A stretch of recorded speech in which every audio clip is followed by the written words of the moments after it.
The price of urgency. When bias stood between life and death.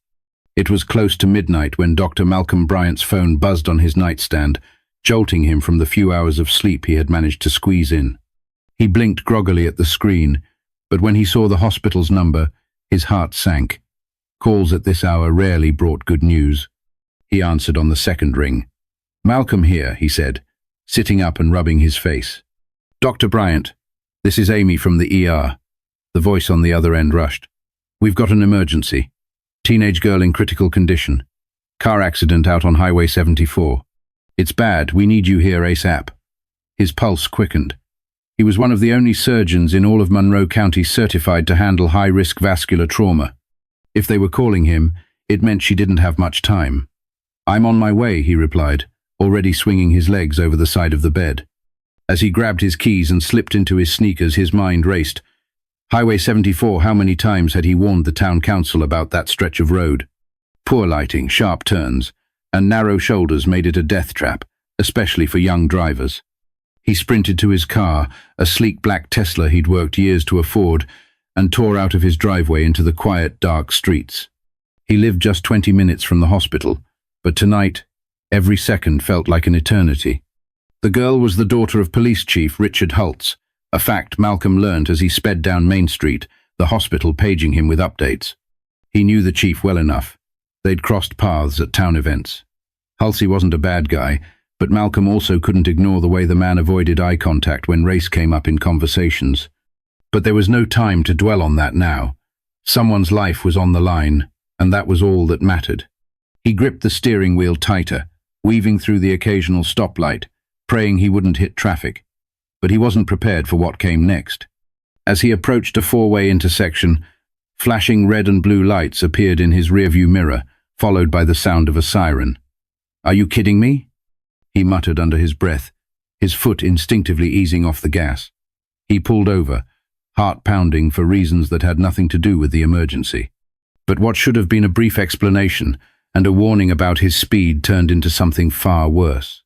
Dr. Malcolm Bryant rolled down his window, gripping the wheel tightly as the officer approached. The sharp beam of a flashlight flickered across his face, momentarily blinding him. He squinted, trying to keep calm, though his heart was pounding. This wasn't his first encounter like this, and he knew how these situations could go. The officer leaned down, his face unreadable under the brim of his hat. "Do you know how fast you were going?" he asked, his tone clipped. "I'm sorry, officer," Malcolm began, his voice steady but rushed. "I'm a surgeon. I just got an emergency call to get to the hospital. Someone's life is on the line." The officer's expression didn't change.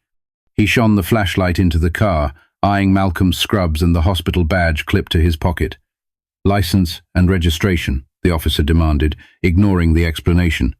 Malcolm's jaw tightened, but he complied, reaching for his wallet and the glove compartment. "Look, I know I was speeding, but it's because a young girl, Police Chief Hulse's daughter, no less is in critical condition. If I don't get to the hospital, she could die." The second officer, who had been standing back, now stepped closer, his hand resting on the holster at his hip. "And why should we believe you?" he asked, his tone laced with suspicion. Malcolm inhaled sharply, forcing himself to stay calm. This wasn't the first time he'd been doubted or treated with hostility for simply existing in spaces where people didn't think he belonged. "My badge is right here," he said, holding it up for them to see.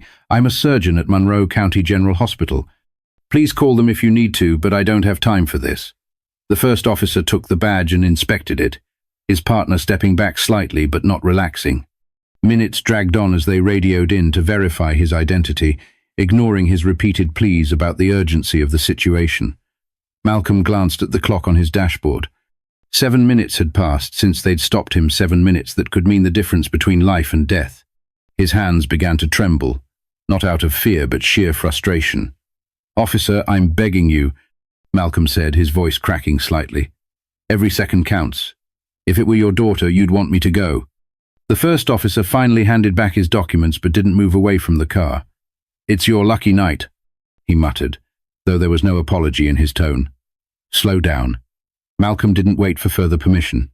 He pulled back onto the road, his tires screeching slightly as he accelerated. The hospital was only 10 minutes away now, but it felt like an eternity. But as Malcolm raced toward his destination, he had no idea that the incident wouldn't end there. Dr. Malcolm Bryant's hands gripped the steering wheel tightly as he sped toward the hospital.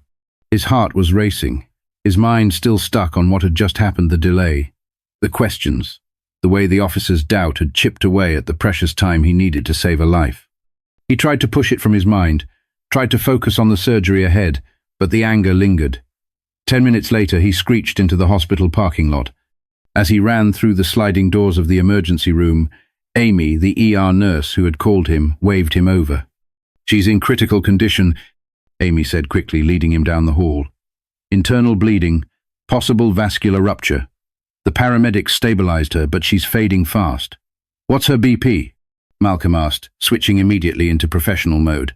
"Dropping 60/40 when we brought her in."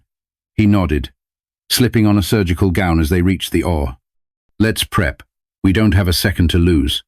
The patient lay on the operating table, pale, motionless, and hooked up to a web of machines. Malcolm's chest tightened as he saw the familiar face of Police Chief Halsey through the small observation window above the OR.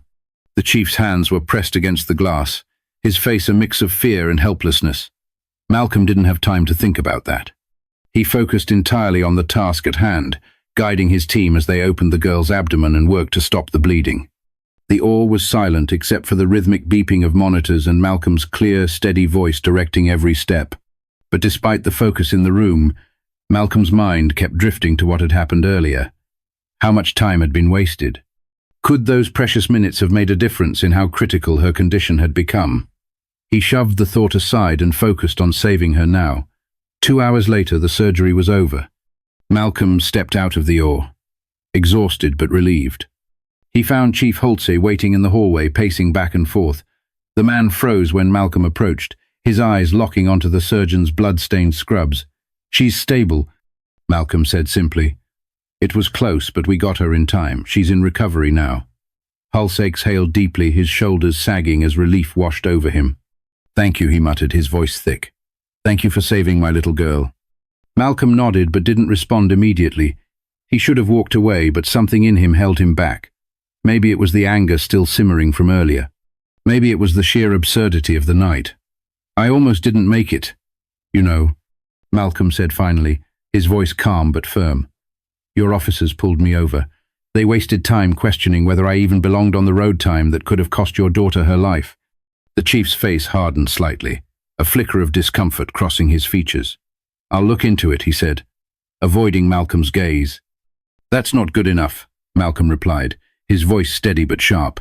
"This isn't the first time this has happened to me, but tonight it nearly cost someone their life, your daughter's life. If that doesn't make you see the problem, I don't know what will." Halsey didn't respond, but his silence spoke volumes.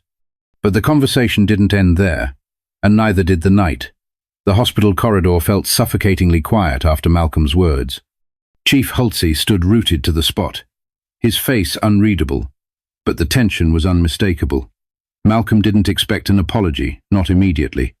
He'd seen the same look too many times before, mix of guilt, pride, and discomfort. He sighed, exhausted, and turned to walk away. "Wait," Halsey called after him, his voice low. Malcolm stopped, but didn't turn around immediately. "What exactly happened out there?" Malcolm turned back, his gaze steady. "Your officers stopped me for speeding. I told them I was on my way to save a life, your daughter's life, and they didn't care. They treated me like a suspect, not a doctor. I had to beg them to let me go. I lost over 7 minutes. You know how much 7 minutes matters in an emergency?" Halsey's face paled, and he looked away briefly. I didn't know," he muttered. "That's the problem," Malcolm said, his voice rising slightly. "You didn't know, and you didn't care to know. And that's the same mindset those officers had tonight. It's not just about me, it's about anyone who looks like me in this town. If it hadn't been your daughter, would you have cared about what happened? Would they?" Halsey's jaw tightened.